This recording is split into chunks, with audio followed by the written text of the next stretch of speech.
Harish Rajput, carpenter. हाँ हाँ, आइए आइए।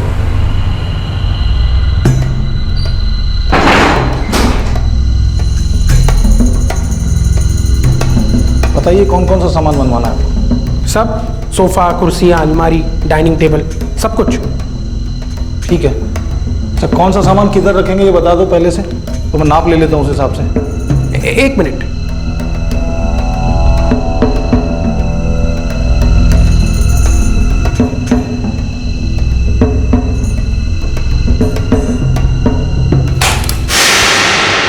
लगता है बल्ब फ्यूज हो गया। एक जाल बिछाया गया। हरीश राजपूत को पहले काम के बहाने से बुलाया गया, फिर रोशनी गुल हुई और अंधेरे में शायद एक जुर्म को अंजाम दिया गया।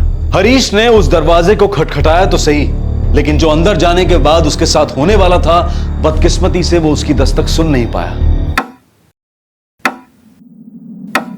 रात को खाना खाने के बाद करीबन 9:20 के आसपास वो घर से निकले। जब वो घर पे वापस नहीं आए तो कोई 11:30 के बाद से मैंने लगातार कई बार उनको फोन किया। इसी बीच रेखा ने मुझे बुलाया हरीश को ढूंढने के लिए।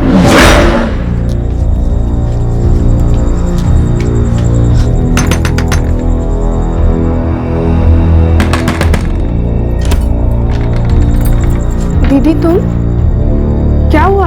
आशा, हरीश बाहर गए थे, बहुत देर हो गई लेकिन वापस नहीं आए। पता नहीं कहाँ रह गए, फोन भी नहीं उठा रहे। उसने जाते हुए बताया कि कहाँ जा रहा है? बोला था चाल में काम के लिए किसी के घर जा रहा हूँ, आधे घंटे में लौट आऊंगा। चलो फिर देखते हैं।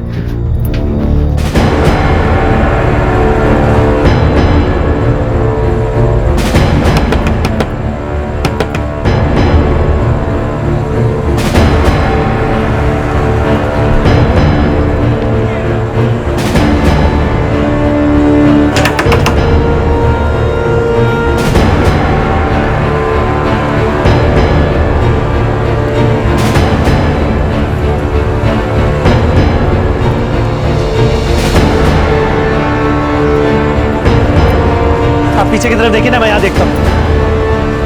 अरे रंजीत, हरीश भाई का पता चला नहीं? अरे अखिलेश, मैंने सारे घर देख लिए लेकिन हरीश का कुछ पता नहीं चला। बाजू वाली चौल पे चल के देखते हैं, हो सकता है रेखा ने गलत सुना। हाँ आओ।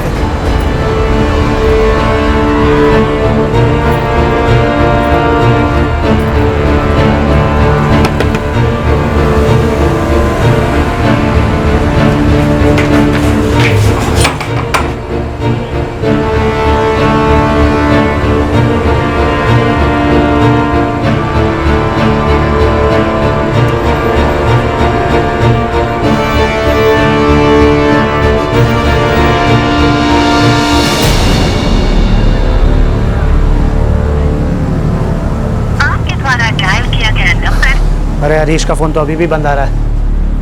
रेखा, वो किसके घर गए थे?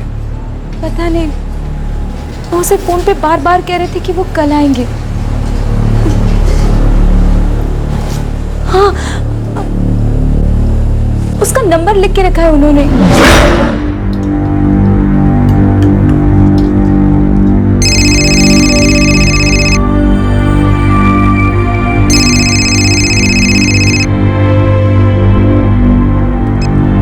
हेलो हरीश जी, आप आए नहीं फिर? हाँ, कौन बोल रहा है? शाम को फोन पे बात हुई थी ना आपसे काम के लिए, यहीं आपके चौल में रहता हूँ। अच्छा ठीक है, मैं कल आता हूँ आपके पास। आप नंबर दीजिए ना अपना, 1 मिनट।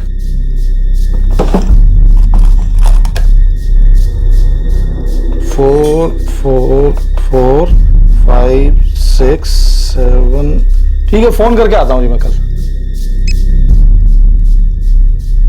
शाम से फोन कर करके परेशान कर रखा है इस आदमी ने यार। घर का काम कराना है कोई। देख लो ना जाके, ऐसा ना हो कि अच्छा काम हाथ से निकल जाए। अरे नहीं रेखा, अभी थक गया हूँ मैं बहुत, कल जाऊंगा अब। जैसे हमने रात का खाना खत्म किया वैसे फिर से उसका फोन आ गया।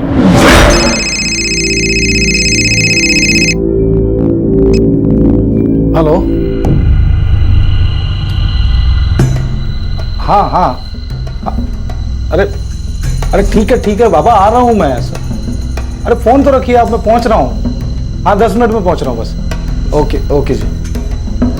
परेशान कर दिया इसने। रेखा, मैं जाता हूँ, आधे घंटे में आऊँगा, पास में काम है।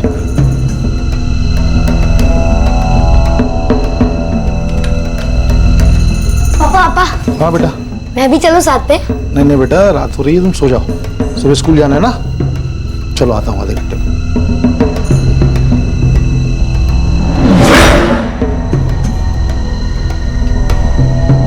अरे उस नंबर पे कॉल करके देखते हैं ना, जो हरीश भाई ने अखबार पे लिखा था। 7878।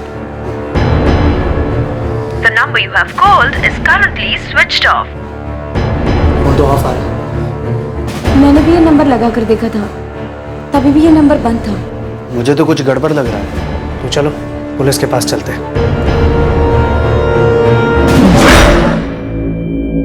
सब मेरी बीवी आशा रेखा की छोटी बहन है, और ये अखिलेश, ये हमारे पड़ोसी हैं। रेखा जी आपके पति हरीश राजपूत पेशे से कारपेंटर है ना? जी, वो ठेका लेकर काम कराते हैं। उनका एक पार्टनर भी है, विनोद कोलते।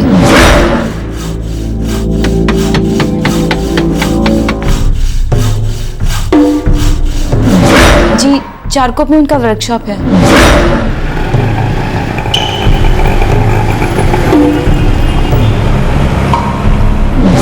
ये पार्टनर विनोद कोलते, उसका नंबर बोलिए। जी,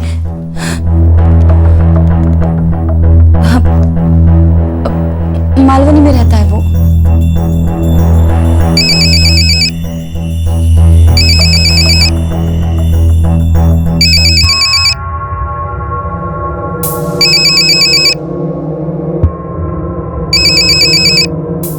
हेलो, पीएसआई मुड़े बोलते हैं, जोगेश्वरी पुलिस स्टेशन। हरीश राजपूत कहाँ होगा अभी? घर पे होगा सर। क्यों, क्या हुआ सर? घर से तो गायब है, किसी कस्टमर को मिलने गया था। आपको पता है किससे मिलने गया था? नहीं सर। दुकान से तो शाम को ही निकल गया था घर के लिए, लेकिन उसने कुछ बोला नहीं किसी कस्टमर को मिलने जा रहा है। चल करके रखना इसको। ठीक है, आराम से ये देख ले। चल चलता हूँ मैं। हाँ, अपना साइड टेबल का देख लेता हूँ, और सोफे का काम तो फॉर्म आने के बाद ही शुरू होगा। तू निकल, मुझे रुकना पड़ेगा। हाँ, ये शोकेस का काम करवाता हूँ, पहले ही लेट हो चुका है। हाँ, अच्छा तू जल्दी जल्दी कर, नहीं तो ग्राहक सर पे बैठेगा। चल जल्दी कर। साहब, यही लास्ट बात हुई थी मेरी, किसी को मिलने जाना है, ऐसा तो कुछ बोला नहीं था उसने। ठीक है, देखिए आपके पति किसी काम में फंस गए होंगे, हम कल सुबह तक उनका इंतजार करते हैं। ऐसा कभी नहीं हुआ, रात को तो वो कभी काम ही नहीं करते हैं। फिर भी हमें सुबह तक तो इंतजार करना ही होगा। हम उनकी तलाश तब शुरू कर पाएंगे जब हमें उनका और वो दूसरे नंबर का कॉल रिकॉर्ड मिलेगा, और उसमें वक्त लगेगा। क्या पता तब तक शायद वो खुद ही घर चले आए।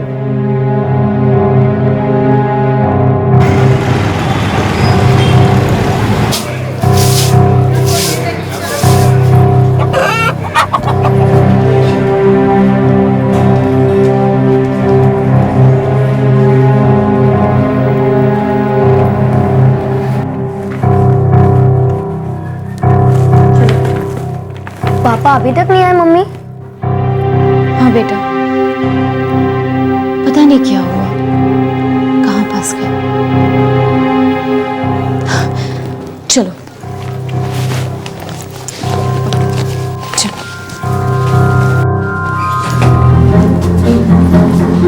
दीदी, जीजा जी की कोई खबर? नहीं, अब तो कुछ भी नहीं।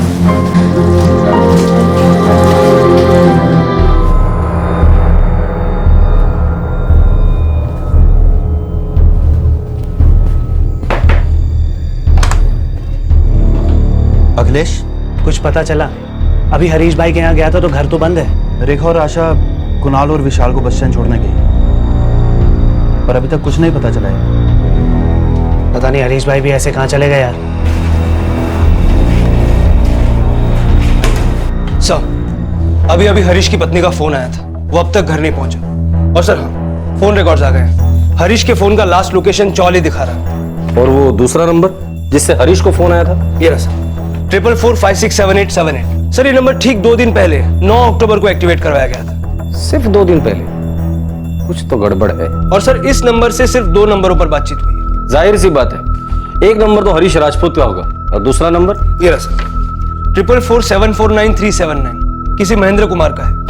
और ये नंबर 444567878, जिस नंबर से हरीश को आखिरी बार कॉल गया था, ये सिम किसके नाम पर है? दिनेश शर्मा करके कोई है सर, प्रीपेड सिम है। बाकी डिटेल्स जल्दी मिल जाएंगी। इस महेंद्र कुमार को देख लो जरा, उसे इस दिनेश शर्मा के बारे में जरूर पता होगा। फोन कॉल, फोन करने वाला और फोन के लिए इस्तेमाल किया गया फोन नंबर, ये सभी एक साजिश का हिस्सा लग रहे थे। हरीश राजपूत के अलावा सिर्फ एक महेंद्र कुमार ही था जिससे उस नंबर से बातचीत की गई थी। अब लग रहा था कि वही एक सिरा है जिसके जरिए हरीश राजपूत कहां है और आखिर उसके साथ क्या हुआ है यह पता चल सकता है।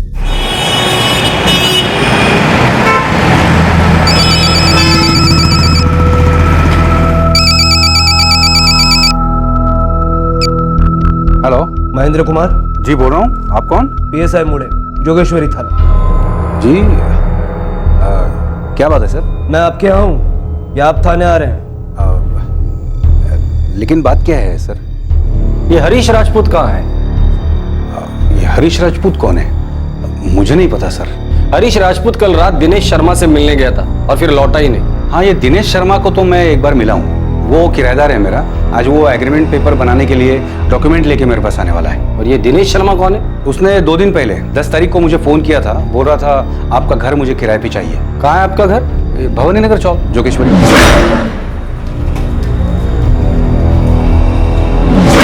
भवानी नगर चौक? ये तो वही चौक है जहाँ हरीश राजपूत का घर है। लेकिन ये हरीश राजपूत कौन है? चलो मेरे साथ। चलिए।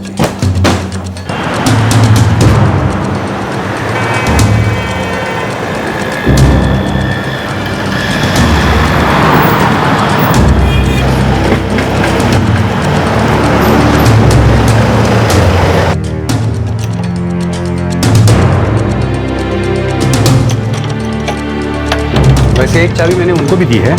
आइए।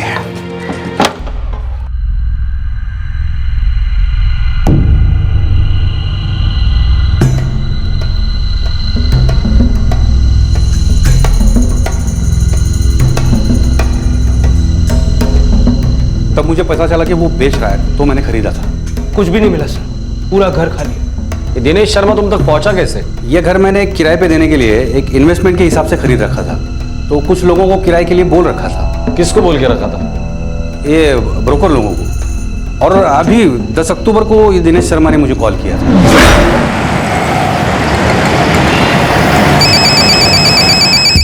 अरे बल्लू, जरा फोन देख तो। ये देखिए। और एक मैं आपको दिखाता हूँ। हाँ, ये है। एक मिनट साहब, भवानी नगर चौल वाले घर के किराए के लिए किसी का फोन है। तू जरा कस्टमर देख। हाँ, एक मिनट में। ये दिखा दे। हेलो महेंद्र भाई। हाँ, बोल रहा हूँ। आप कौन? दिनेश शर्मा बोल रहा हूँ। मुझे आपके भवानी नगर के चौल वाला घर रेंट पे चाहिए।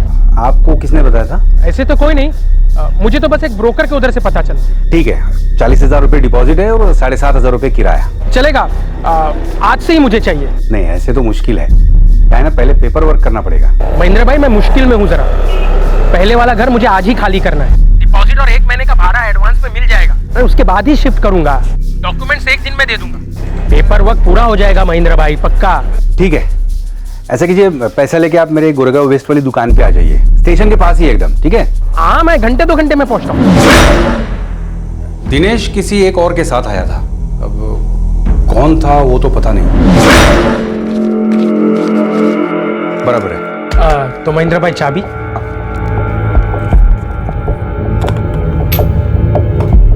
डुप्लीकेट चाबी है मेरे पास, लेकिन वो मैं तुमको तभी दूंगा जब पेपर वर्क पूरा हो जाएगा। कोई बात नहीं महेंद्र भाई, मैं डॉक्यूमेंट परसों तक ले आऊंगा। यहीं आकर दे जाऊंगा। ठीक है, ठीक। चलिए फिर मिलते हैं परसों। मिलते हैं। आज आने वाला है वो। यही घर रेंट पर लेने के पीछे कोई खास वजह होगी। ये घर हरीश राजपूत के घर के करीब है। साहब, अब तो हम लोगों को डर लगने लगा है। अभी तक फिरौती के लिए कोई फोन नहीं आया ना? साहब, हरीश एक साधारण सा कारपेंटर है। उसका अपहरण कोई क्यों करेगा? किसी के साथ दुश्मनी, कोई झगड़ा या कुछ भी? क्योंकि ये काम तो एकदम प्लान लगता है।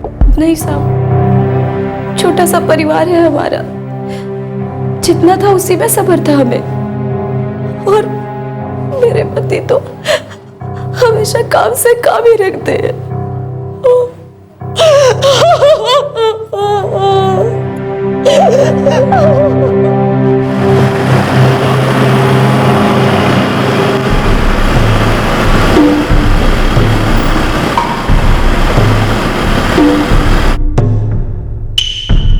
सभी थाने में भिजवा दो, हर एक फाइल चेक करो। Yes sir.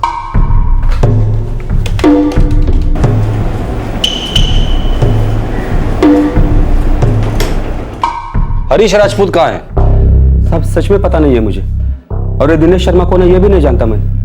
उसका नाम पहले कभी नहीं सुना है साहब। तुम्हारी हरीश से क्या दुश्मनी थी? कभी झगड़ा हुआ था क्या उसके साथ? मैंने साहब ऐसा कुछ नहीं है। हरीश और मैं पार्टनर है, हम लोगों का धंधा भी ठीक चल रहा है, तो दुश्मनी का सवाल ही नहीं है। हम लोग एक फैमिली जैसे है साहब। फैमिली में तो प्रॉब्लम खड़ा होता है ना। कहाँ है वो? क्या किया उसके साथ? किडनैप किया? मार डाला? अरे बोलना, बोल। साहब क्या बोल रहे हो साहब? सच कह रहा हूं साहब, मैं ऐसा सपने में भी नहीं सोच सकता। मेरा यकीन करो साहब।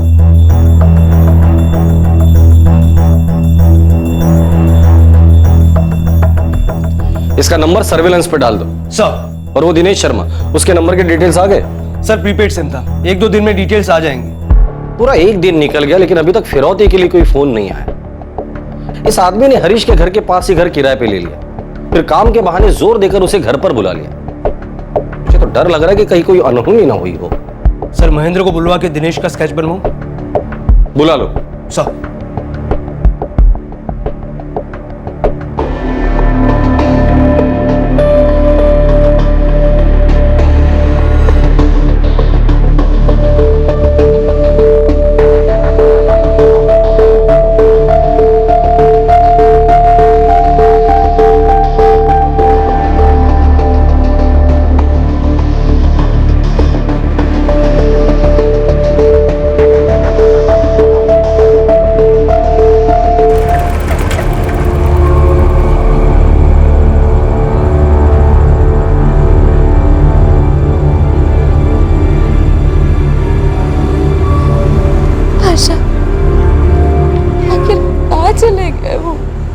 भगवान करे जीजा जी ठीक हो और जल्दी वापस आ जाए। ऐसे कहाँ चले गए वो?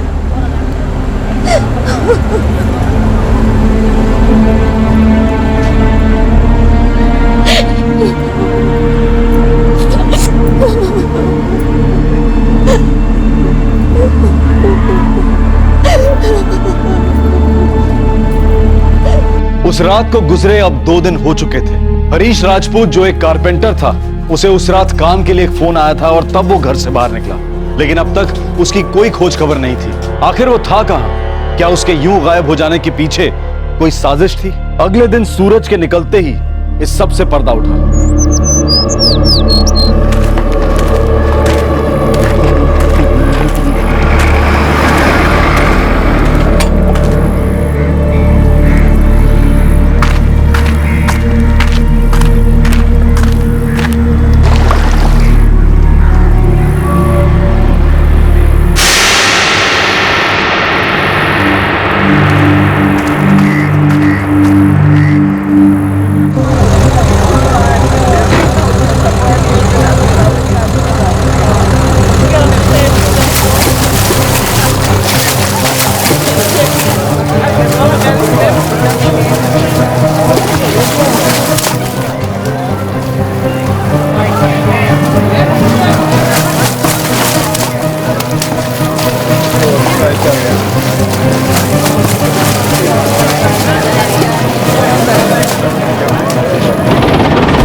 गोरेगांव पुलिस को नाले के पास एक लाश मिली है। बॉडी का हुलिया हरीश राजपूत से मेल खाता है। अभी कहां है बॉडी? हॉस्पिटल। चलो।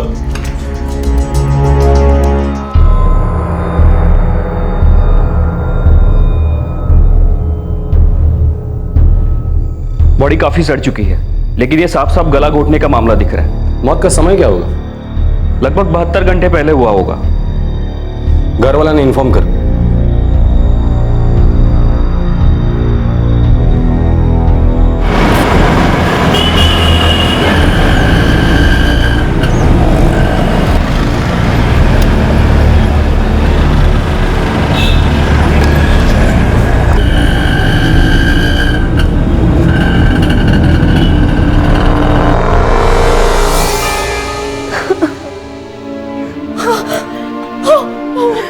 Oh हम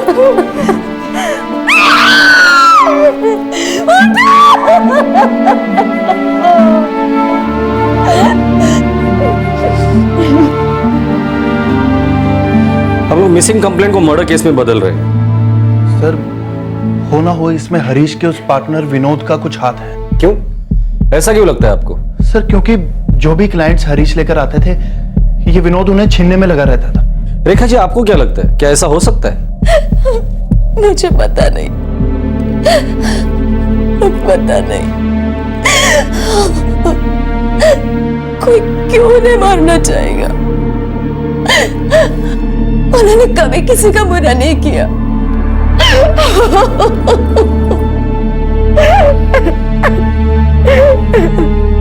साहब, अब क्या बोलूं साहब? मैंने आपको पहले ही बोला था कि हम लोगों के बीच में कोई दुश्मनी नहीं थी। पिछले 3 साल से हम लोग पार्टनर थे। लेकिन हरीश तो अब रहा नहीं, मतलब उसके सारे क्लाइंट्स अब तुम्हें मिल जाएंगे। साहब, मुझे क्लाइंट की कमी नहीं है, भगवान का दिया बहुत काम है मेरे पास। हम लोग पार्टनर ही इसीलिए बने थे कि काम का कुछ बांट सके। वो मेरा अच्छा दोस्त था साहब, मैंने ऐसा बिल्कुल नहीं किया। तो फिर तुम्हारे हिसाब से ये सब कौन कर सकता है?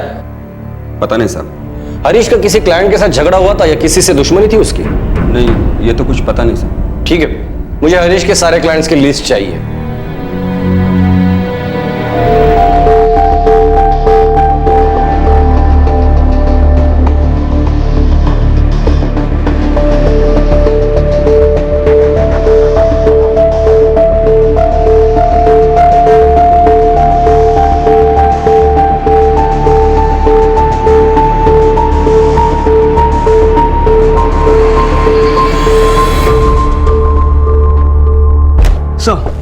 स्केच साफ नहीं है। दरअसल महेंद्र दिनेश शर्मा से सिर्फ एक ही बार मिला था, जब वो पैसे देने आया था। चलो, कुछ तो हाथ लग गया जिससे तलाश शुरू की जा सकती है। ये स्केच उन ब्रोकर्स को दिखाना जिससे महेंद्र ने बात की थी। इस दिनेश शर्मा को महेंद्र के घर की इंफॉर्मेशन उन्हीं में से किसी ने दी होगी। सर, और हाँ, वो सिम कार्ड के पेपर्स का क्या हुआ जिसका इस्तेमाल वो दिनेश कर रहा था? सर, कल तक हमारे हाथ में होने चाहिए। वो सेलफोन कंपनी जरा देर लगा। सबके कॉल रिकॉर्ड के डिटेल्स निकाल। रणजीत परमार, आशा परमार, उसका पड़ोसी अखिलेश, यहाँ तक कि हरीश की बीवी रेखा की। आपको क्या किसी अंदरूनी के शामिल होने पे भी शक है? ये पार्टनर वाला एंगल थोड़ा कच्चा लगता है। कोई तो वजह होगी। इस दिनेश शर्मा का कोई प्राइवेट मोटिव नहीं है तो किसी ना किसी का तो फायदा जरूर होगा इसमें।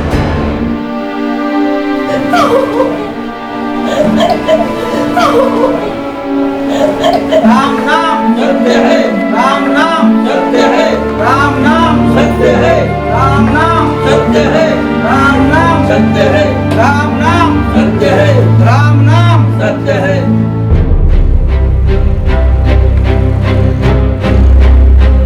नहीं साहब, मेरी तो महेंद्र भाई के चौल वाले घर को लेकर किसी से कोई भी बात नहीं हुई।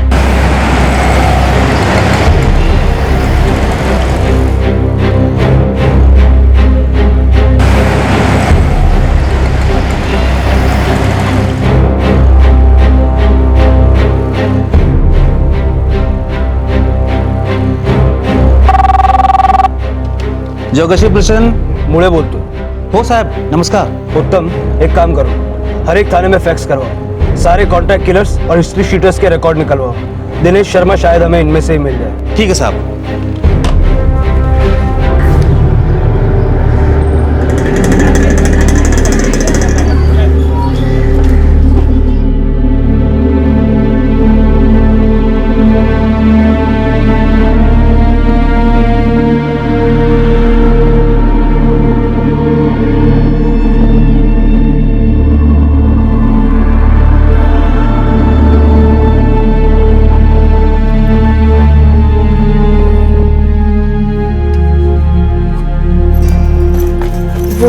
पुलिस से कुछ पता चला? नहीं, अभी तक तो कुछ नहीं।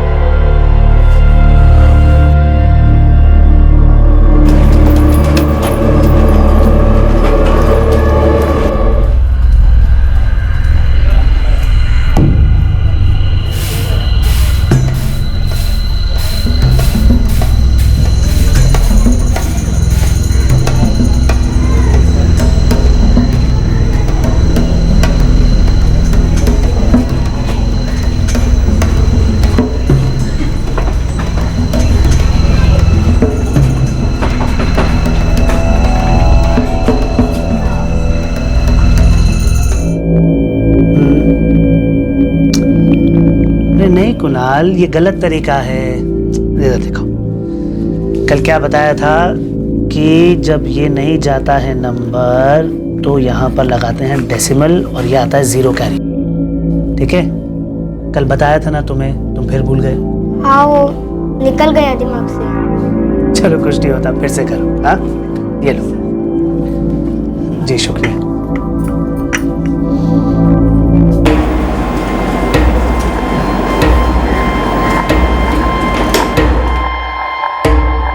रंजीत परमार एक फैक्ट्री में काम करता है। रंजीत से किसी बात पे झगड़ा हो, ऐसी तो कोई बात दिखाई नहीं देती साहब। ये दो औरतें रेखा और आशा दोनों बहनें ही हैं ना? हाँ साहब, दोनों बहनें हैं, पर उनपे भी शक जाए ऐसी कोई बात नहीं साहब। और ये हरीश और रेखा, इन दोनों के बीच कोई झगड़ा लफड़ा? अरे नहीं साहब, ऐसा कुछ होता तो कान को हवा लगती। और वैसे भी चाल वाले कुछ बोलते नहीं उनके बारे में। और वो उनका पड़ोसी अखिलेश, उसका क्या? पढ़ा लिखा आदमी है वो। बोले तो चाल के बच्चा लोग को ट्यूशन व्यूशन देता है साहब, और किसी फाइनेंस कंपनी में एजेंट है वो। उसकी कोई बात या उस पर कोई शक? मेरे को तो नहीं लगता साहब। शादीशुदा आदमी है, वाइफ एमपी में उसके होम टाउन में रहती है और माँ बाप को बराबर पैसा भी भेजता है। तो फिर किसने और क्यों मरवाया हरीश को? कोई तो वजह होगी।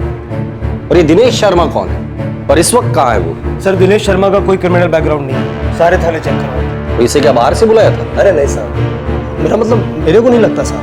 हरीश राजपूत कोई बड़ा आदमी थोड़ा ना साहब कि उसके वास्ते बाहर गांव से किसी को सुपारी दे के बुलाया जाए। फिर आखिर ये मर्डर हुआ क्यों?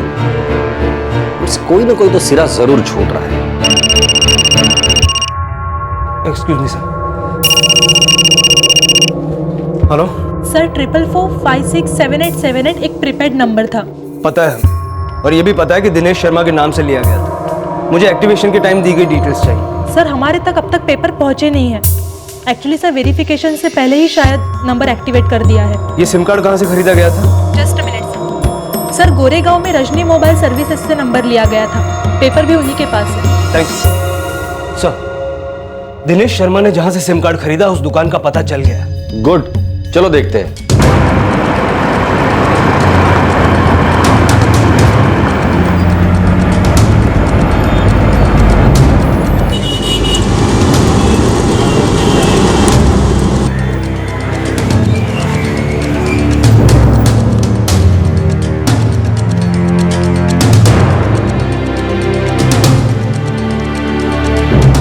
सर ये सिम कार्ड 9 अक्टूबर को बिका था।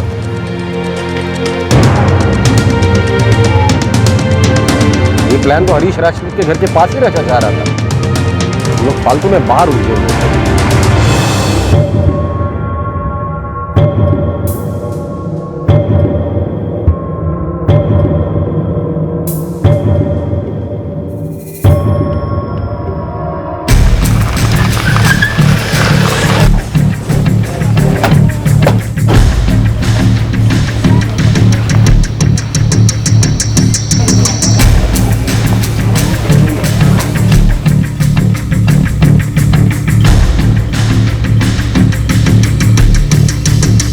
सर ये तो रंजीत परमार का घर।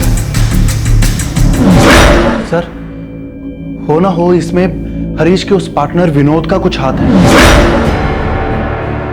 साहब आप मेरी बात तो सुनिए। साहब आपको कुछ गलतफहमी हो रही है। मेरा कुछ भी लेना देना। ये तो बताइए कि मेरे पति ने किया क्या है। छोड़ दीजिए इन्हें साहब, छोड़ दीजिए इन्हें, छोड़ दीजिए। सर एक मिनट सर, बताइए तो सही बात क्या हुई? बहुत नाटक कर लिया इसने। हरीश को जिस नंबर से कॉल आया था वो सिम कार्ड इसी ने खरीदा था। टाकरे आत्मदे। नहीं साहब, मैंने कोई नंबर नहीं लिया साहब। साहब मेरे पति ऐसा नहीं कर सकते साहब, छोड़ दीजिए उन्हें, छोड़ दीजिए। बात समझिए साहब, रुक जाइए, रुक जाइए। पापा, पापा।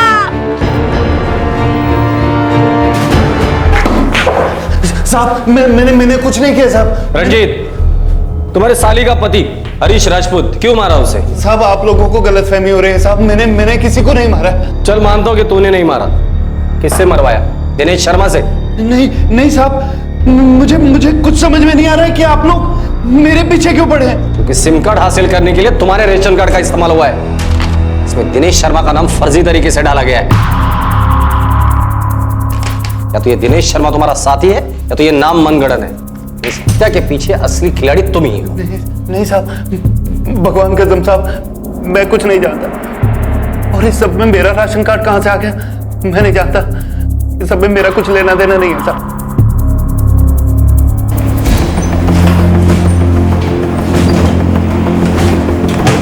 ये क्या खेल चल रहा है महेंद्र? कौन सा खेल सर?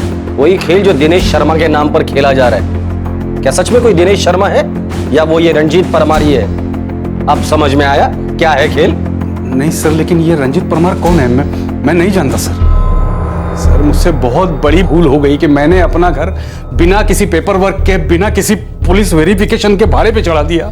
बस ये मर्डर के बारे में मैं कुछ नहीं जानता सर, कसम से। देख महेंद्र, सच सच बता दे। अगर तूने बताई हुई एक भी बात झूठ निकली ना, 10 दिन तक यहाँ उल्टा लटका के रखूंगा मैं तुझे, समझे? साहब मैं अपने बीवी बच्चों की कसम खा के बोल रहा हूँ, मैंने जो कुछ भी कहा है सच ही कहा है। सर एक ही सवाल पूछ पूछ के थका दिया, लेकिन रंजीत परमार ने टूटने का नाम नहीं लिया। मुझे लगता है वो भी गलत लपेटे में आ रहा है। पॉसिबल है, ये आदमी मुझे इतना चालाक लगता नहीं। अगर ये इतना शातिर होता तो एटलीस्ट खुद का राशन कार्ड यूज नहीं करता सिम खरीदने के लिए। पर सवाल ये है कि हरीश राजपूत को मारने के लिए कोई इतनी बड़ी साजिश क्यों रचेगा? मुझे नहीं लगता ये रंजीत परमार शामिल है इसमें। छोड़ दो उसे। सर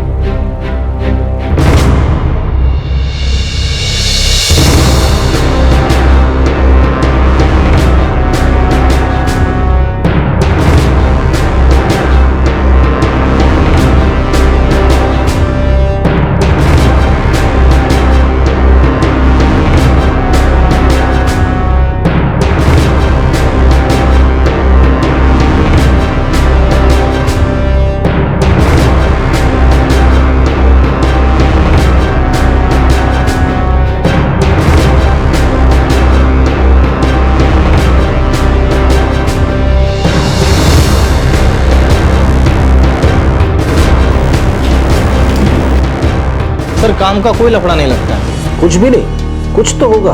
अब क्या है कि बाहर से तो सब साफ सुथरा दिखता है, लेकिन जरा डीप में देखो तो एक बात हिट किया मेरे को। क्या? वो जो मास्टर जी है ना अखिलेश,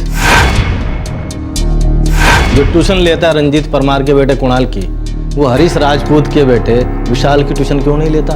पूछो क्यों? आगे बोल। आगे बात ये है कि 1.5 साल पहले तक दोनों की ट्यूशन लेता था, ठीक है, दोनों को साथ पढ़ाता था। फिर अचानक से उसने विशाल की ट्यूशन क्यों बंद कर दी? सोचने की बात है, सोचो सोचो। ए हीरो, आगे बोल। आगे मुझे कुछ नहीं मालूम, चाली में भी किसी को आइडिया नहीं है। अच्छा ये हरीश की बीवी रेखा, क्या उसका किसी के साथ अफेयर या चक्कर था? तो पक्का बोलना तो मुश्किल है, वैसे हो सकता है हरीश का लफड़ा हो किसी के साथ, उसकी पत्नी का भी चक्कर हो सकता है। अखिलेश सिंह, इसके बारे में सब कुछ पता करो, इसका आगा पीछा, इसका बैकग्राउंड, ये कहां से आया, क्योंकि अभी तक हमें सिर्फ इसके काम के बारे में पता है। सब सिम कार्ड लेने के लिए किसी ने मेरा राशन कार्ड यूज किया। दिनेश शर्मा, लेकिन ऐसा तो कोई आदमी इस चौल में कभी रहा ही नहीं।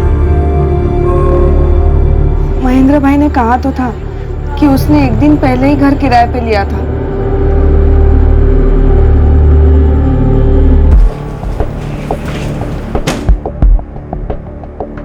सर ये अखिलेश भोपाल के पास उमरिया का रहने वाला है।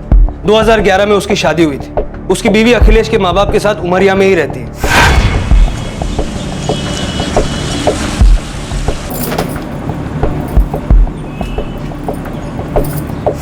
अखिलेश ग्रेजुएट है, बैंकों के लिए सेल्स एजेंट का काम करता है और ट्यूशन लेता है। 1.5 साल पहले हरीश राजपूत के बेटे विशाल की ट्यूशन लेना उसने बंद किया था। क्यों? एक काम करो, आशा परमार को पुलिस स्टेशन बुला लो, कहना इंटरोगेशन नहीं करना, कुछ जानकारी चाहिए। सर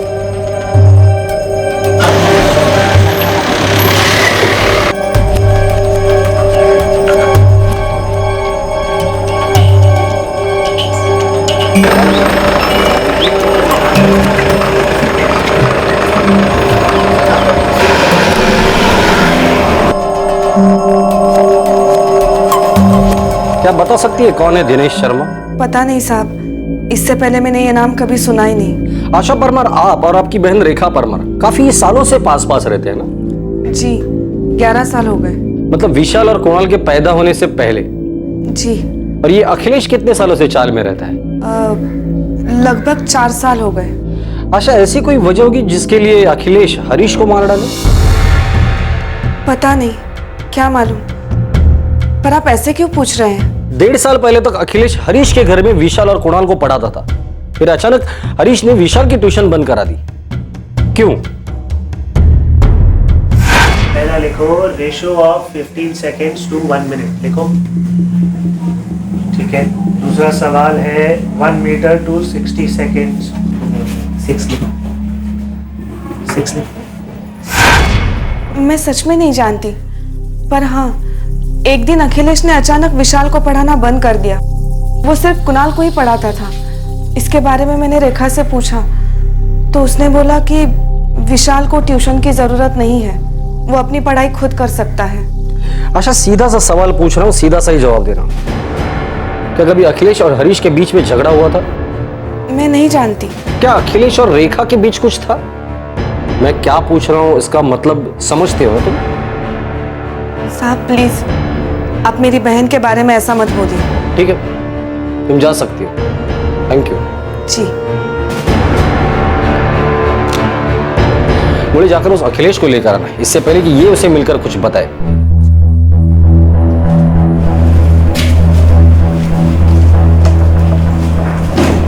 हरीश राजपूत और उसकी वाइफ रेखा को यह लगा कि विशाल अब खुद पढ़ सकता है, नहीं जरूरत उसे ट्यूशन की। असली वजह बताओ अखिलेश, असली वजह जो अब भी तुम छुपा रहे हो।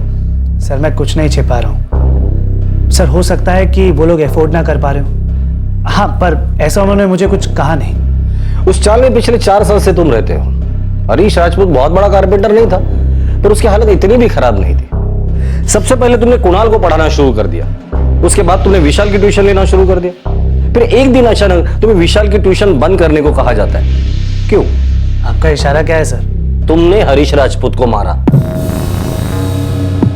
इतनी सी बात पे मार दूंगा क्या सर? क्या कह रहे हैं सर? सर मेरी अच्छी खासी जिंदगी है, मैं खुश हूँ, मैं शादीशुदा हूँ सर। और सबसे बड़ी बात सर, हरीश राजपूत और मेरे बीच में कोई दुश्मनी नहीं थी।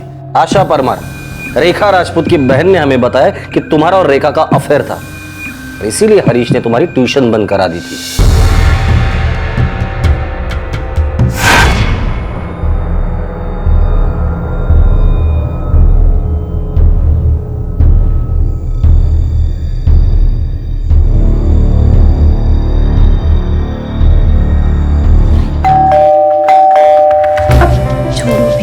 अखिलेश जल्दी आओ। हाँ बस छोड़ो।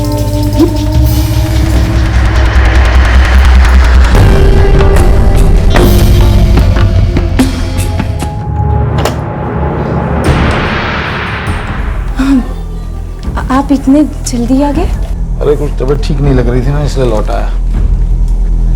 सुबह से बस बुखार जैसा लग रहा है। आप बैठिए ना, मैं पानी लेकर आती हूँ।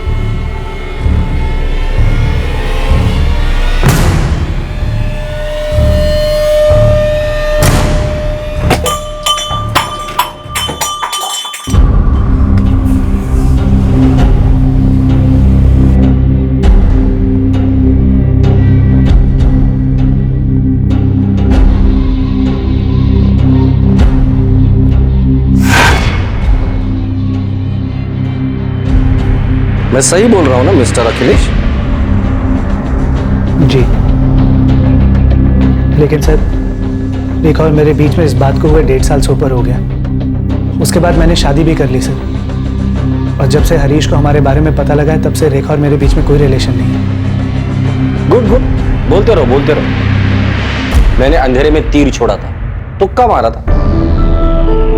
अब तुम सच बोलने लगे हो, वरना तुम्हें ट्यूशन से निकालने की कोई वजह ही समझ में नहीं आ रही थी, और तुम कुणाल को अभी भी पढ़ा रहे हो। इसका मतलब रंजीत और आशा तुम्हारे और रेखा के अफेयर के बारे में जानते ही नहीं। सर रेखा और मेरे बीच में ये सब हुआ, बहुत पुरानी बातें हो गई। बल्कि मैंने जो किया उस बात का मुझे बहुत गिल्ट भी, और मैंने हरीश से इस बात की माफी भी मांगी थी। फिर मैं गांव गया, मैंने शादी की, और सर उसके बाद हरीश और मेरे बीच में कोई कड़वाहट नहीं बची।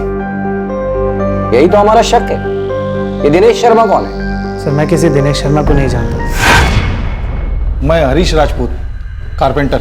हाँ हाँ, आइए आइए।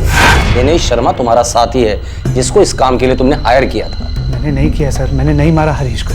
ठीक है, तो मुंबई छोड़कर कहीं नहीं जाओगे जब तक हम लोग हरीश राजपूत के खूनी को पकड़ नहीं लेते। और याद रखना, हमारी नजर रहेगी तुम पर। चाहे तुक्का ही सही, लेकिन जांच पड़ताल का निशाना एकदम सटीक लगा था। इस हत्या में निजी कारणों की बू आ रही थी और पुलिस ने इस निजी कारण का अंदाजा ठीक ठीक लगा लिया था। हरीश राजपूत की पत्नी रेखा और उनके पड़ोसी अखिलेश के बीच का अफेयर। लेकिन अब भी अखिलेश और रेखा के इस हत्या में शामिल होने के कोई साफ साफ सबूत नहीं मिल पा रहे थे कि जांच अपने मकाम, अपने एंड तक पहुंच पाती।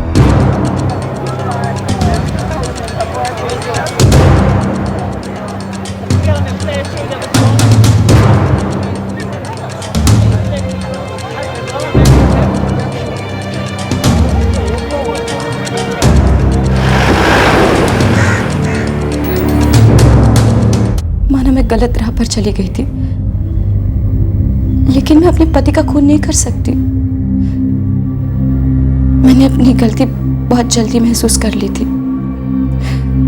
मैं अपने पति और बेटे से बहुत प्यार करती हूँ साहब। रेखा, जब तक हम लोगों ने खुद ये बात ढूंढ कर नहीं निकाली, तुमने हमें कभी कुछ बताया नहीं इस बारे में। क्योंकि ये सब बीती बातें थी जिनको छोड़े बहुत वक्त हो गया था, लेकिन इन बातों का मेरे पति के खून से कोई लेना देना नहीं है। फिर हरीश राजपूत के मर्डर का किस चीज से लेना देना है, तुम ही बता दो। मुझे नहीं पता, एकदम नहीं पता। हाँ, मैं भटक गई थी। हाँ, मैंने अखिलेश से प्यार किया था। हाँ, उन्होंने हमें रंगे हाथ पकड़ लिया था। उन्होंने मेरे साथ बहुत सख्ती की थी, लेकिन वो बहुत भले आदमी थे साहब। देखो, अगर तुम मुझे छोड़ना चाहती हो तो जा सकती हो। मैंने सपने में भी नहीं सोचा था कि तुम मुझसे इतनी नाखुश हो जाओगी कि दूसरे आदमी का सहारा ढूंढने लगोगी। मुझे माफ कर दो हरीश, ऐसा नहीं चाहती थी। मेरी ऐसी सोच बिल्कुल भी नहीं थी। तुम्हारी क्या सोच है ये मुझे नहीं पता, लेकिन अगर तुम उसके साथ जाना चाहती हो तो जा सकती हो। विशाल को संभाल लूंगा मैं। अगर तुम्हें लगता है कि तुम उस आदमी के साथ खुश रह सकती हो तो जाओ, खुश रहो। लेकिन एक बार सोच लो कि तुम्हारा ये संबंध परिवार को तबाह कर रहा है। जरा विशाल के बारे में सोचो जरा, क्या सोचेगा वो कि उसकी मां ने अपने इश्क में उसके बाप को छोड़ दिया, शादी तोड़ दी। कितना प्यार कर पाएगा वो तुमको, सोचो एक बार।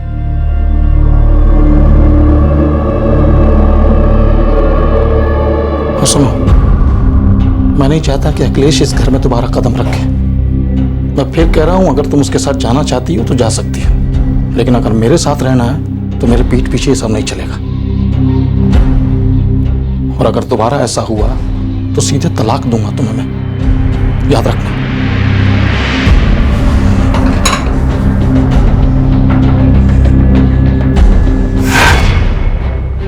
तुम दोबारा अखिलेश के पास गई। हरीश ने तुम दोनों को रंगे हाथ पकड़ लिया था और हरीश की पत्नी होते हुए यह चक्कर चलाना मुश्किल था। इसलिए तुम दोनों ने प्लान किया क्यों ना हरीश को रास्ते से हटा दिया जाए। इससे तुम्हें हरीश की बीवी होने के सारे फायदे मिलते और रास्ता भी साफ था। अखिलेश को तो कोई दिक्कत ही नहीं थी, उसकी बीवी गांव में रहती और वो यहाँ मुंबई में क्या गुल खिला रहा है ये उसे कभी पता ही नहीं चलता। नहीं, अखिलेश से तो मैंने पहले रिश्ता तोड़ दिया था साहब। मैंने अपने पति को नहीं मारा, नहीं मारा मैंने अपने पति को। मैंने अपने पति को नहीं मारा साहब, मैंने अपने पति को नहीं मारा, अपने पति को नहीं मारा। सर, अपराध की असली वजह पर तो हमने उंगली रख दी है, लेकिन अब भी पूरा मामला हमारी मुट्ठी में नहीं आया। इन दोनों में से किसी के भी खिलाफ हमें अब तक एक भी सबूत नहीं मिला। इनफैक्ट कॉल रिकॉर्ड्स को देखते हुए भी दिनेश के साथ रेखा और अखिलेश के संबंधों का एक भी निशान हमें अब तक नहीं दिखाई दे रहा। हमने तीर तो मारा है, पर क्या यही तीर सही तीर है? एक पास तो हमने ढूंढ निकाला, हो सकता है कि ऐसे और भी कई पास हो। या ऐसा भी हो सकता है जितना हम सोच रहे उससे कई ज्यादा लेना देना दिनेश शर्मा का इस केस से हो।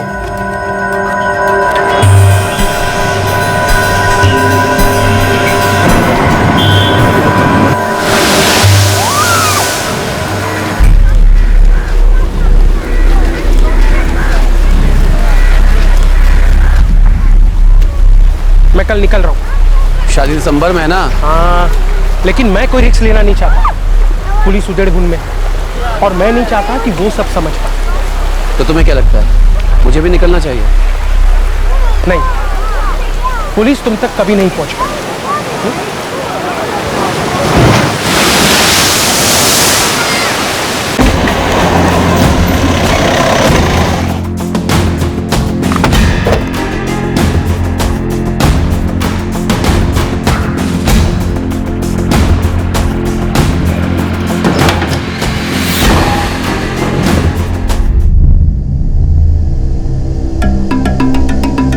पूरे चांसेस है कि हरीश राजपूत को इसी घर में मारा होगा, या दिनेश शर्मा अपने साथियों के साथ उसका इंतजार कर रहा होगा।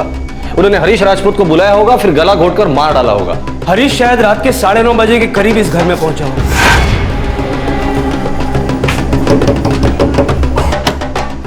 मैं हरीश राजपूत। और फिर रात 11:30 के आसपास रेखा ने यह बात अपनी बहन आशा, उसका पति रंजीत और पड़ोसी अखिलेश को बताई होगी। आशा हरीश बाहर गए थे, बहुत देर हो गई लेकिन वापस नहीं आए। और फिर इन सब ने मिलकर हरीश राजपूत को ढूंढना शुरू कर दिया होगा।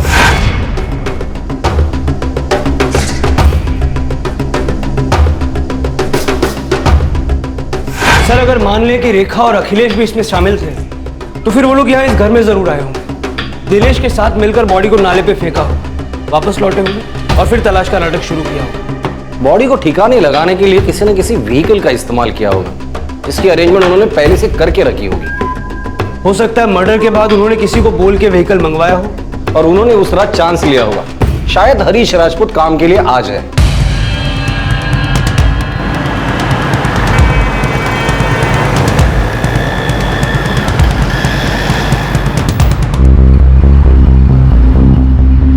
दिन के ट्रैफिक में हमें यहां पहुंचने के लिए आधा घंटा लग गया। रात के वक्त तो उन्हें 15 मिनट भी नहीं लगे होंगे और काम हो गया होगा। अखिलेश या रेखा को मैसेज मिल गया होगा कि काम हो गया और उन्होंने झूठी खोज का नाटक शुरू कर दिया। अगर ऐसा हुआ है तो किसी न किसी तरीके से तो कम्युनिकेट किया होगा। हरीश का सेल फोन और दिनेश शर्मा ने जो सिम कार्ड इस्तेमाल किया था, दोनों सिम कार्ड बंद किए जाने के पहले आखिरी लोकेशन चौल दिखा रही है। तो सर, इसका मतलब यह है कि इस मैसेज को कम्युनिकेट करने के लिए किसी और ही सेल फोन का यूज किया गया। सारे रिकॉर्ड्स निकालो। 11 अक्टूबर 2012 की रात चाल से लेके इस जगह तक जितने भी कॉल्स रात के 9:30 और 11 के बीच हुए, सबके रिकॉर्ड्स निकालो। मेरे ख्याल से ज्यादा नहीं होनी चाहिए। सर, रेखा और अखिलेश पर शक जरूर था, लेकिन उनके इसमें शामिल होने के कोई सबूत नहीं थे। इनके उस रहस्यमय दिनेश शर्मा के साथ जुड़े होने का भी कोई इशारा नहीं था। जिन लोगों ने हरीश राजपूत के कत्ल का प्लान रचा था, पुलिस अब उन कातिलों की चाल के कदमों के निशान खोजने में लगी थी।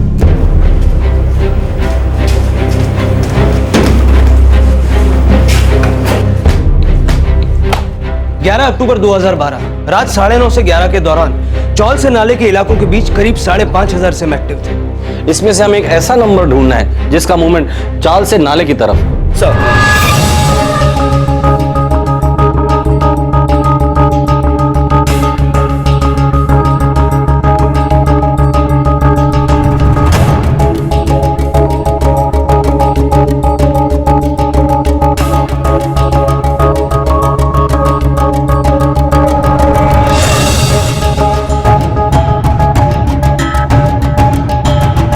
एक नंबर मिला है मुझे जिसका एग्जैक्ट मूवमेंट चाल से नाले की तरफ है। 444-333-245। तुक्का मारा है, हो सकता है मछली की आंख पे भी लग जाए। इस नंबर की सारी डिटेल इंफॉर्मेशन निकालो। सर,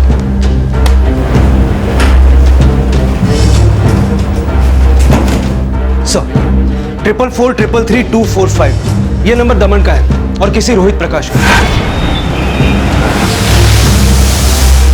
रोहित प्रकाश, हो सकता है यही दिनेश शर्मा का वो अनजान साथी हो।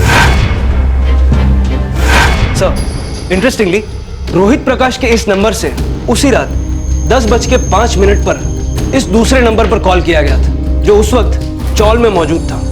इंटरेस्टिंग है, ये नंबर 444-599-22, इसको ट्रैकिंग पे डाल दो। हो सकता है ये चाल का वो शख्स हो जो इस हत्या का मास्टरमाइंड है। सर, रोहित प्रकाश का ये नंबर इस वक्त डिस्कनेक्टेड है, लेकिन हमारे पास उसका दमन का एड्रेस है। गुड। सबसे पहले तुम इस दूसरे नंबर वाले आदमी का पता लगाओ। ठीक है सर। सर 444599922 ये सिम प्रीपेड है। आपसे पिछली बार जिस सिम के बारे में बात हुई थी ना, उसी सिम के साथ उसी दुकान रजनी मोबाइल सर्विस से ये सिम खरीदा गया।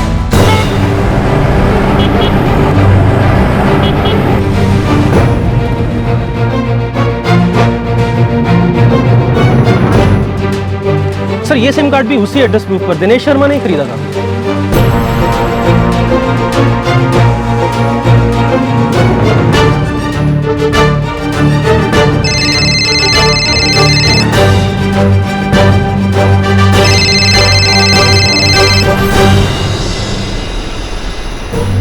हाँ मोड़े बोल। सर ये दूसरा वाला सिम भी दिनेश शर्मा के नाम पर है और रंजीत परमार के एड्रेस प्रूफ पर ही खरीदा गया था। ग्रेट। मतलब सारी गुत्थी इस दिनेश शर्मा के आसपास ही घूम रही है, जो सब जगह, पर कोई नहीं जानता कि असल में है कहाँ, या असल में है भी या नहीं। क्या हो सकता है कि दिनेश शर्मा सिर्फ एक नाम इस्तेमाल किया है इस मर्डर के मास्टरमाइंड और एग्जीक्यूटिव में, जो शायद दो अलग अलग लोग हैं। सर मुझे लगता है कि इस गुत्थी की चाबी अगर किसी के पास है तो वो है रोहित प्रकाश। मुड़े हमें दमन चलना होगा।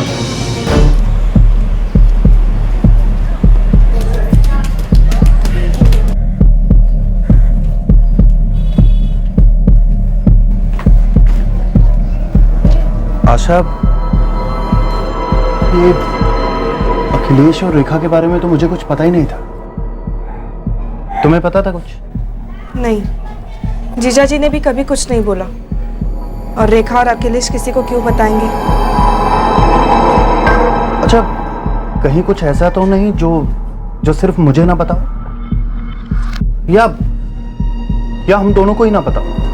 आप कहना क्या चाह रहे हैं? नहीं, कुछ नहीं, रहने दो।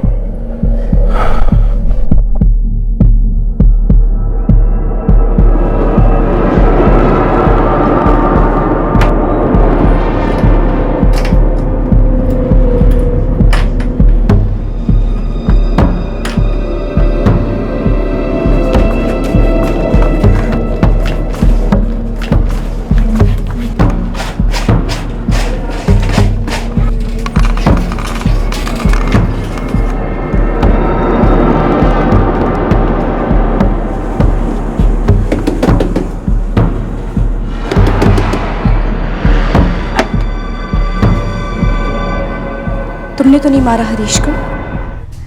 नहीं, मैंने नहीं मारा किसी को।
G3 कॉल रिकॉर्ड्स के मुताबिक रोहित प्रकाश का घर यही है।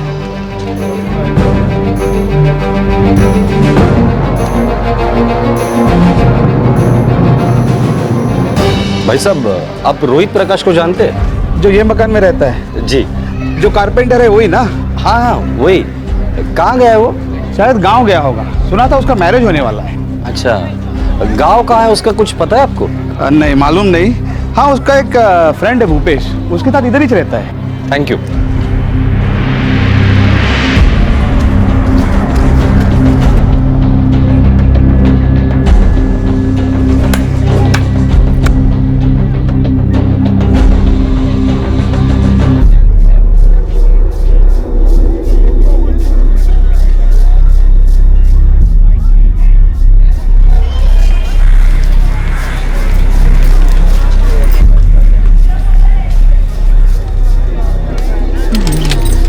रुपेश जी, हमें रोहित से मिलना है। कहाँ है रोहित?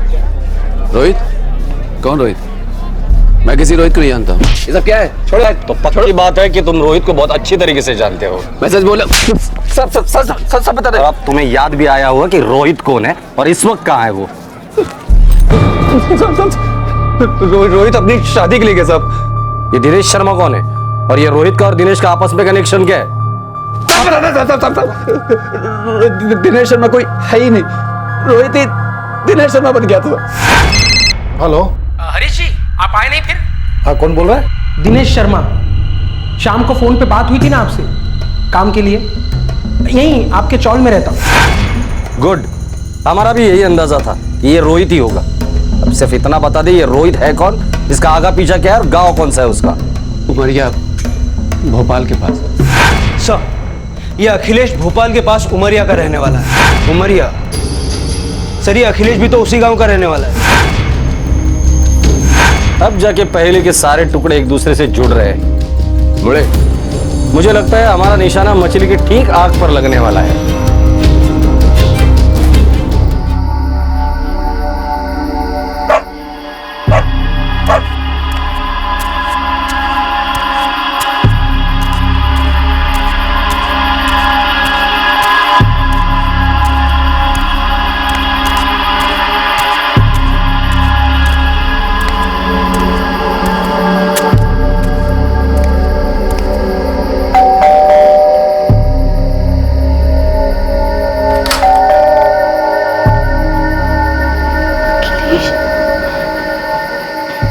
क्या चाहिए तुम्हें?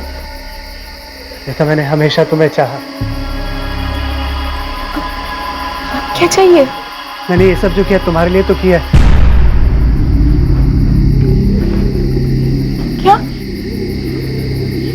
तुमने मेरे पति को मार डाला?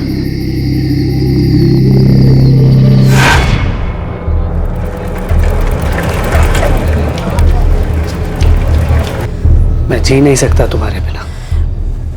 अखिलेश, मैं किसी की बीवी हूँ, एक बच्चे की माँ हूँ मैं। मेरा घर परिवार है। देखो, हमारे भी जो भी कुछ हुआ है वो भूल जाओ। गलती हो गई थी मुझसे, बहक गई थी मैं। बस अब भूल जाओ सब। और फिर तुम्हारी भी तो शादी हो चुकी है ना। देखो, जो हुआ सो हुआ। मैं अपने पति और बेटे को नहीं छोड़ सकती। ऐसा तो बोल दो कि तुम मुझसे प्यार नहीं करती। मैं तुमसे प्यार नहीं करती। बस चले जाओ यहाँ से।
मैं सहन नहीं कर पाया। उसने मेरे घर में आके मुझे मारा और फिर मैं तुम्हें भी तो अपने साथ रखना चाहता था और इसके अलावा और कोई दूसरा रास्ता नहीं था। तुमने क्या सोचा? तुम मुझे इस तरीके से पालोगे? तुम हमेशा से क्या मेरे साथ नहीं रहना चाहती थी?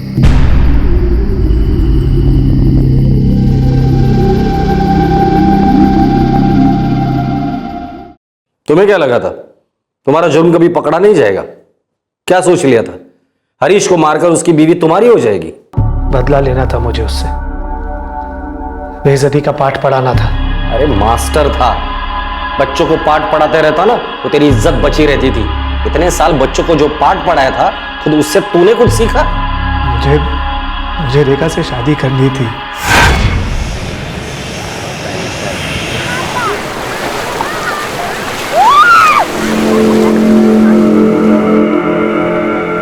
तो तू अब चाहता क्या है? बदला, बेइज्जती का बदला, और वो भी ऐसा कि उसकी 7 पुश्तें याद रखे। कुटाई करते कमीने की। मुझे रेखा से शादी करनी। तुम शादीशुदा हो? करनी पड़ी माँ बाप के लिए, लेकिन प्यार मैं रेखा से करता हूँ। लेकिन तुमने तो बोला था कि रेखा तुम्हारे साथ रहना नहीं चाहती। जब तक हरीश उसके साथ है, वो कैसे रहेगी बेचारी? तो तू चाहता है कि हरीश रास्ते से हट जाए। अगर तू चाहता है तो मैं तेरे लिए ये काम करूंगा। करेगा तो? मैं करूंगा, लेकिन इसके लिए मुझे क्या मिलेगा वो बोल। तेरी शादी का सारा पैसा मैं दूंगा, सारा खर्चा। यही तो मुझे चाहिए था। भूपेश, मैं तुम्हें कुछ पैसे दूंगा, लेकिन इसकी तैयारी थोड़ी अच्छे से करनी होगी। हमने 2 बार ट्राई किया लेकिन बात बनी नहीं। और इस बार तूने रंजीत परमार का रेशन कार्ड चुरा लिया। हाँ, मैंने चुराया और उसका एक डुप्लीकेट बनाया, सिम कार्ड हासिल कर लिया। देखो, भाड़ा 8,000 लूंगा, ज्यादा 500 कम, उससे ज्यादा नहीं। डिपॉजिट लेकिन मैं 40,000 लूंगा। ठीक है, थोड़ा टाइम दो, 2-3 पार्टी है मेरे पास, मैं दिखाता हूँ। जल्दी करो, क्या है ना, मैंने घर लोन पे लिया हुआ है और मुझे जल्दी से जल्दी भाड़े पे चढ़ाना है। अपना नंबर दे दो। हाँ लो।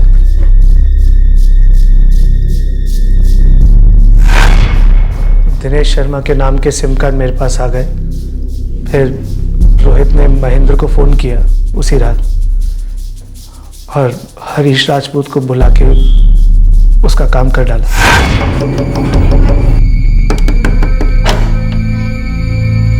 मैं हरीश राजपूत, कारपेंटर। हाँ हाँ, आइए आइए।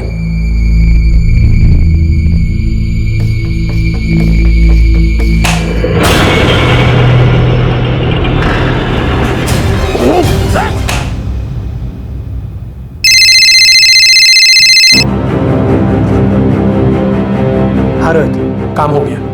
अच्छा, ऐसा कर, तू पहले फोन से सिम बाहर निकाल दे, ठीक है? और मैं अभी आता हूँ वहां पे।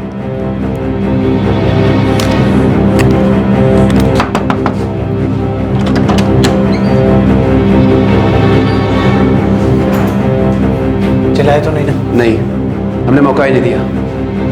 ठीक, निकलते हैं फिर, लेकिन इसे बाइक पे ले जाना होगा। बाइक मैं चलाऊंगा, तू और मैं इसको अपने बीच में रखेंगे, ठीक है? और भूपेश, तुम तू बाइक पे हमें फॉलो करना, ठीक है? मगर हमें सावधान रहना होगा।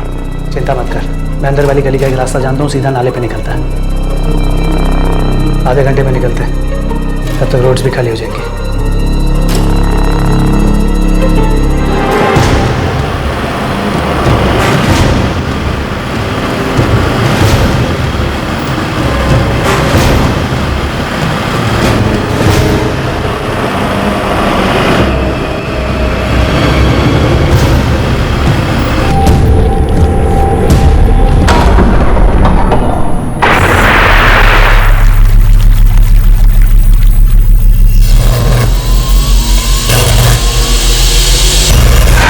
हम उसकी लाश को नाले में फेंक के वापस आ गए और फिर घर आकर हरीश राजपूत को ढूंढने में लग गए। बड़े दुख की बात है। क्या सोच लिया था हरीश को मारकर तुम्हारा बदला पूरा हो जाएगा, उससे तुम्हारा प्यार तुम्हें वापस मिलेगा?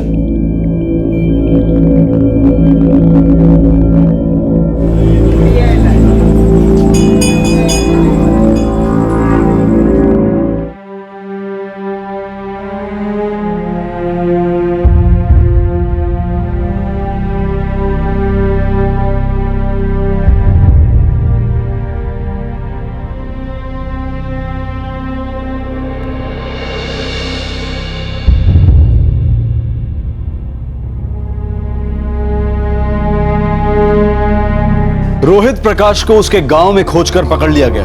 अखिलेश, भूपेश और रोहित तीनों भी जुडिशियल कस्टडी में हैं। पुलिस चार्जशीट फाइल कर चुकी है और जल्द ही केस की सुनवाई शुरू हो जाएगी। बदले की भावना और हासिल ना हो सके प्यार की दीवानगी ने एक आदमी को संगीन जुर्म की तरफ धकेल दिया, जिससे कई मासूम लोग तबाह हो गए, टूट गए। जिस औरत के लिए वो तरसता था, उसी औरत का बेटा अनाथ हो गया। उसकी अपनी पत्नी की जिंदगी एक ऐसा पति पाकर बर्बाद हो गई जिसे उसकी जरा भी परवाह नहीं थी। जब आप हदें पार कर जाते हैं, तब सीमा में रहना नामुमकिन हो जाता है। ऐसा नहीं है कि गुस्सा आना स्वाभाविक नहीं है, किसी के लिए आकर्षण होना स्वाभाविक नहीं है, लेकिन इनके परिणाम अक्सर हर कोई जानता है। माना कि दीवानगी, जुनून, पैशन एक इंसानी अभिव्यक्ति है, लेकिन इसके परिणाम में जो अपराध होते हैं वो अक्सर एक बड़ी हैवानी छाप छोड़कर जाते हैं। आपसे फिर मुलाकात होगी क्राइम पेट्रोल दस्तक में एक और नए केस के साथ। तब तक अपना ख्याल रखें, सुरक्षित रहें और याद रखें, किसी की जान लेकर हम अपनी समस्याओं का हल नहीं पा सकते हैं। जय। इस तरह के और भी एपिसोड देखने के लिए हमारे चैनल को सब्सक्राइब करें और बेल आइकन दबाना ना भूलें।